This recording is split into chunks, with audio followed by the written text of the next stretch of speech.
जय श्री कृष्णा, राधे राधे। आप सभी भक्तों का आपके अपने YouTube चैनल श्री कृष्ण दीवानी में हार्दिक स्वागत है। आज आप सुन रहे हैं चैत्र माह के कृष्ण पक्ष में आने वाली संकष्टी चतुर्थी व्रत की कथा और इसी के साथ श्रवण करेंगे चौथ माता की कथा और गणेश चालीसा का।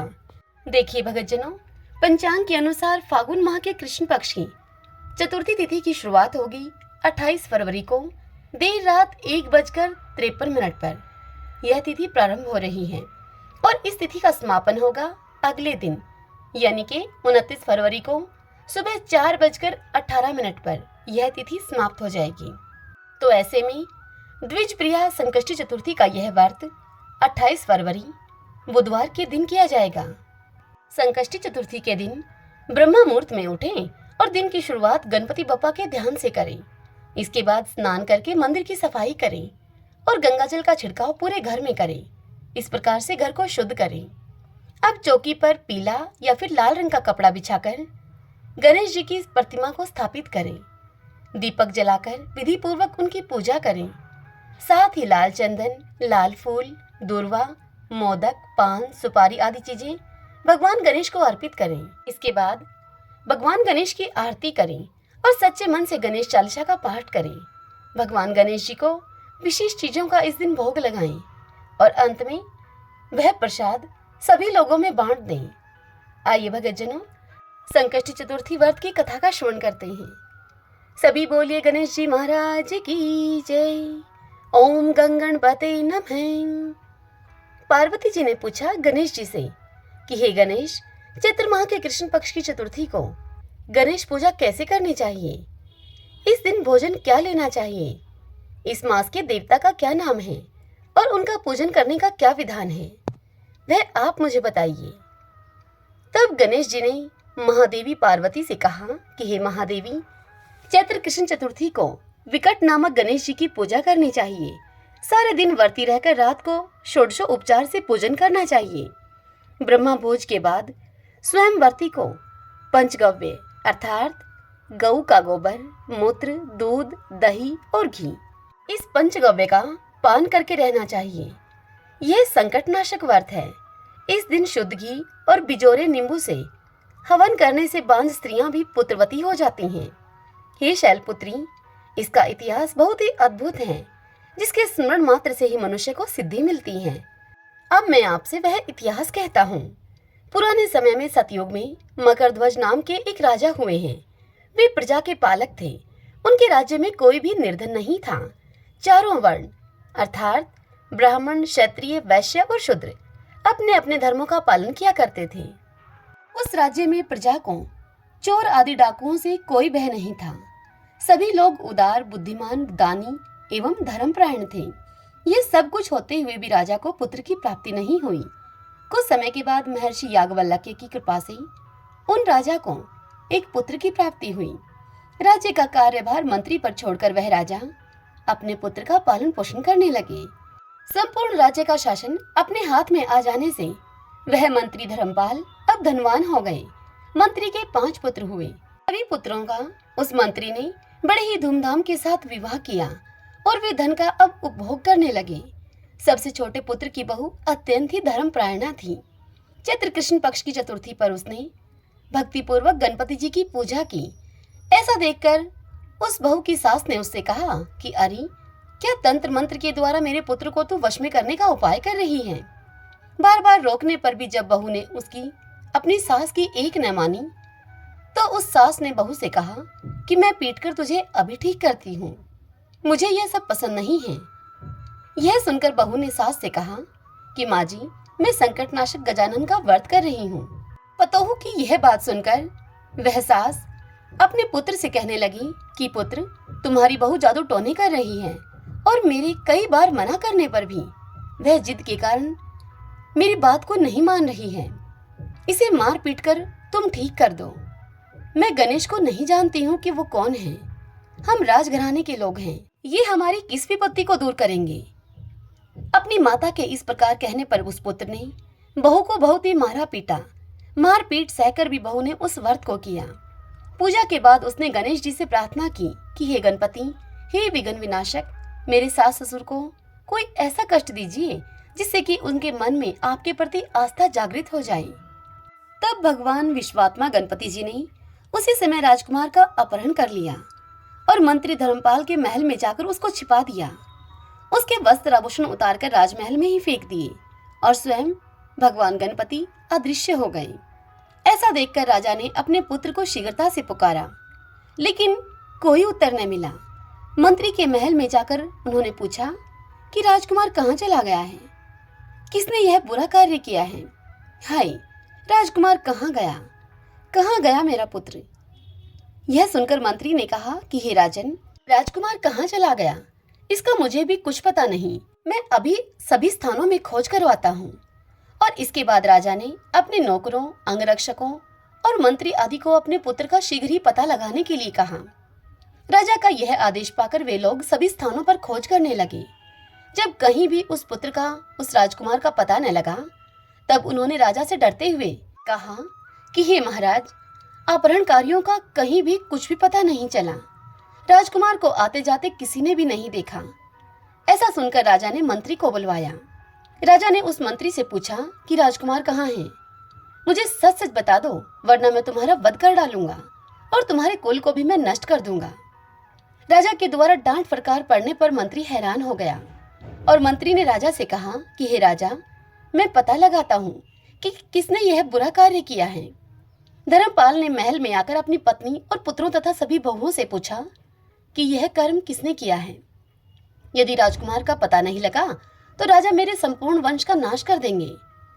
अपने ससुर की यह बात सुनकर छोटी बहू ने कहा, दादाजी, आप इतनी चिंता क्यों कर रहे हो? आप पर भगवान गणेश जी का कोप हुआ है, अतः आप गणपति जी की पूजा कीजिए। राजा से लेकर नगर के समस्त व्यक्ति संकटनाशक चतुर्थी का व्रत करें तो गणेश जी की कृपा से राजकुमार शीघ्र ही मिल जाएंगे। मेरा वचन कभी भी झूठा नहीं होगा। छोटी बहू की यह बात सुनकर ससुर ने हाथ जोड़कर उससे कहा कि हे बहू, तुम धन्य हो, तुम मेरा तथा मेरे कुल का उद्धार कर दोगी। तब राजा के सहित सभी प्रजाजनों ने गणेश जी की प्रसन्नता के लिए संकटनाशक गणेश चतुर्थी का व्रत करना आरंभ कर दिया। इस व्रत से गणेश जी बड़े ही प्रसन्न हो गए। सभी लोगों के समक्ष शीघ्र ही उन्होंने राजकुमार को प्रकट कर दिया। ऐसा देखकर नगरवासी आश्चर्यचकित हो गए। राजा के हर्ष की तो अब सीमा ही न रही। सब लोग बहुत ही प्रसन्न हुए। राजा ने कहा, हे विघ्न विनाशक, हे गणपति महाराज, आपको धन्य है और मंत्री की कल्याण पतोहू को भी धन्य है, जिसकी कृपा से मेरा पुत्र मुझे वापस मिल गया। अतः समस्त जन इस संतानदायक व्रत को सदैव विधिवत करते रहें। श्री कृष्ण भगवान ने युधिष्ठिर से कहा कि हे युधिष्ठिर, तीनों लोकों में इससे बड़ा कोई दूसरा व्रत नहीं है। आप भी अपने कलेशों के निवारण हेतु इस व्रत को अवश्य कीजिए। श्री कृष्ण जी के मुख से इस कथा को विस्तार पूर्वक सुनकर युधिष्ठिर ने पूर्ण भक्तिभाव के सहित चैत्र माह के कृष्ण पक्ष की चतुर्थी तिथि का उपवास किया और विघ्न विनायक की कृपा से अपने खोए हुए राज्य को फिर से प्राप्त कर लिया। सभी बोलिए गजानन महाराज की जय। चौथ माता की जय। चौथ माता की एक पौराणिक कथा के अनुसार एक बार भगवान शिव और माता पार्वती नर्मदा नदी के किनारे पर बैठे हुए थे। वहां पर माता पार्वती ने भगवान शिव से समय व्यतीत करने के लिए चौपड़ खेलने को कहा। शिव भगवान चौपड़ खेलने के लिए तैयार हो गए, परंतु इस खेल में हार जीत का फैसला कौन करेगा? अब उनके समक्ष यह प्रश्न उठा तो भगवान शिव ने कुछ तिनके एकत्रित करके उसका एक पुतला तैयार किया और उस पुतले में प्राण प्रतिष्ठा कर दी और उस पुतले से कहा कि बेटा, हम चौपड़ खेलना चाहते हैं, परंतु हमारी हार जीत का फैसला करने वाला कोई नहीं है, इसलिए तुम हमें बताना कि हम दोनों में से कौन हारा और कौन जीता। उसके बाद भगवान शिव और माता पार्वती का चौपड़ खेल शुरू हो गया। यह खेल 3 बार खेला गया और संयोग से तीनों बार माता पार्वती ही जीत गई। खेल समाप्त होने के बाद बालक से हार जीत का फैसला करने के लिए कहा गया तो उस बालक ने महादेव जी को विजयी बताया। यह सुनकर माता पार्वती बड़ी ही क्रोधित हो गई उस बालक पर और क्रोध में उन्होंने बालक को लंगड़ा होने का, कीचड़ में पड़े रहने का, माता पार्वती ने उस बालक को यह 2 श्राप दे दिए। तदंतर उस बालक ने माता पार्वती से माफी मांगी और उसने कहा कि यह मुझसे अज्ञानतावश ऐसा हुआ है, मैंने किसी देश भाव को रखते हुए ऐसा नहीं किया। बालक के द्वारा क्षमा मांगने पर माता पार्वती ने उसे कहा, यहाँ गणेश पूजन करने के लिए नाग कन्याएं आएंगी उनके कहे अनुसार तुम गणेश जी का व्रत करो और ऐसा करने से तुम मुझे प्राप्त करोगे। यह कहकर माता पार्वती भगवान शिव के साथ कैलाश पर्वत पर चली गई। 1 वर्ष के बाद उस स्थान पर नाग कन्याएं आई। नाग कन्याओं से श्री गणेश जी के व्रत की विधि मालूम करके उस बालक ने 21 दिन तक लगातार गणेश जी का व्रत किया। उसकी श्रद्धा से गणेश जी बड़े ही प्रसन्न हुए। उन्होंने बालक को मनोवांछित फल मांगने के लिए कहा। उस पर उस बालक ने गणेश जी से कहा कि हे विनायक, मुझ में इतनी शक्ति दीजिए कि मैं अपने पैरों से चलकर अपने माता पिता के साथ कैलाश पर्वत पर पहुंच सकूं। मुझे वहां आया हुआ देखकर भगवान शंकर और माता पार्वती मुझ पर प्रसन्न हों। तब बालक को वरदान देकर श्री गणेश जी अंतर्ध्यान हो गए। इसके बाद वह बालक कैलाश पर्वत पर पहुंच गया। तदंतर वहां पहुंचकर उसने कैलाश पर्वत पर वह कैसे पहुंचा, उसने वह सारी कथा भगवान शंकर और माता पार्वती के समक्ष सुनाई। चौपड़ वाले दिन से माता पार्वती भगवान शंकर से विमुख हो गई थी। अतः देवी के रुष्ट होने पर भगवान शिव ने भी बालक के बताए अनुसार 21 दिनों तक श्री गणेश जी का व्रत किया। इस व्रत के प्रभाव से माता पार्वती के मन में भगवान शिव के लिए जो नाराजगी थी वह समाप्त हो गई। तब यह व्रत विधि भगवान शंकर ने माता पार्वती को बताई। यह सुनकर माता पार्वती के मन में भी अपने पुत्र कार्तिकेय से मिलने की इच्छा जागृत हुई। तब माता पार्वती ने भी 21 दिन तक श्री गणेश जी का यह व्रत किया तथा दूर्वा, फूल और लड्डुओं से गणेश जी का पूजन अर्चन किया। व्रत के 21वें दिन कार्तिकेय स्वयं अपनी माता पार्वती से आकर मिले। उस दिन से श्री गणेश चतुर्थी का यह व्रत समस्त मनोकामनाओं की पूर्ति करने वाला व्रत माना जाता है। इस व्रत को करने से मनुष्य के सारे कष्ट दूर होकर मनुष्य को समस्त सुख सुविधाओं की प्राप्ति होती है। सभी बोलिए गजानंद महाराज की जय, गणेश जी महाराज की जय, चौथ माता की जय। आइए भक्तजनों, अब हम गणेश चालीसा का श्रवण करें। जय गणपति सद्गुण सदन, करिवर बदन कृपाल, विघ्न हरन मंगल करन, जय जय गिरिजालाल।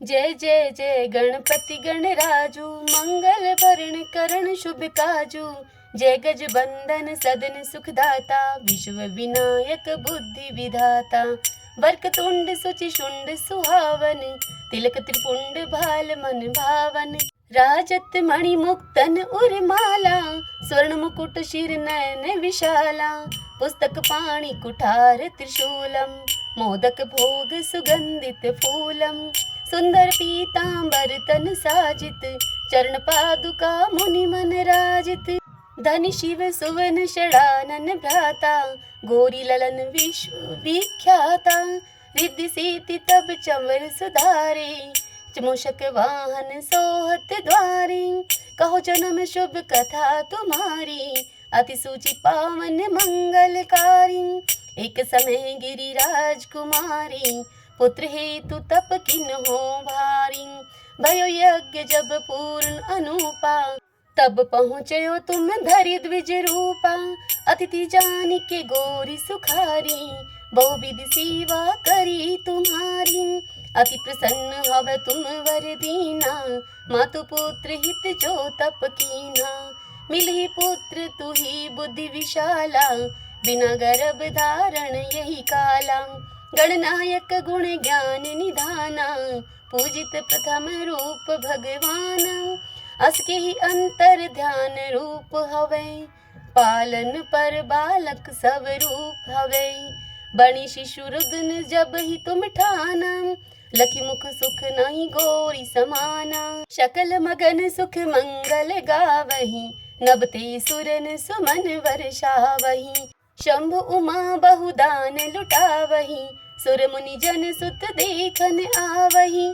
लखी अति आनंद मंगल साजा, देखन भी आई शनि राजा, निज अवगुण गनि शनि मन माही, बालक देखन चाहत नाही, गिरजा कछु मन भेद बढ़ायो, उत्सव मोर न शनि तुहि भायो, कहने लगे शनि मन सुख चाई, का करी हो शिशु मोहि दिखाई, नहीं विश्वास उमा उर भयो, शनि शो बालक देखन कहयो, पढ़ते ही शनि दृग कौन प्रकाशा, बालक शिर उड़ गयो आकाशा, गिरजा गिरिव कल हव धरणी, सो दुख दशा गयो नहीं बरणी।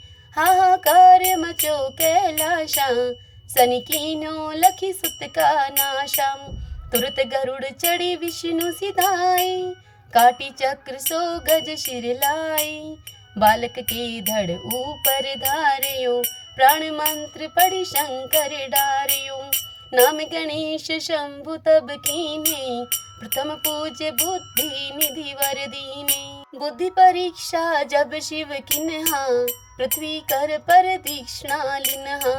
चली षडानन भरमी भुलाई, रचे बैठी तुम बुद्धि उपाय। चरण मातु पितु की धर लीने, तिनके साथ पर दीक्षणे कीन्हे। धनी गणेश कही शिव ही हर्ष्यो, नबते शूरण सुमन बहु वर्ष्यो। तुम्हारी महिमा बुद्धि बढ़ाई, शेष सहस मुख सके न गाई।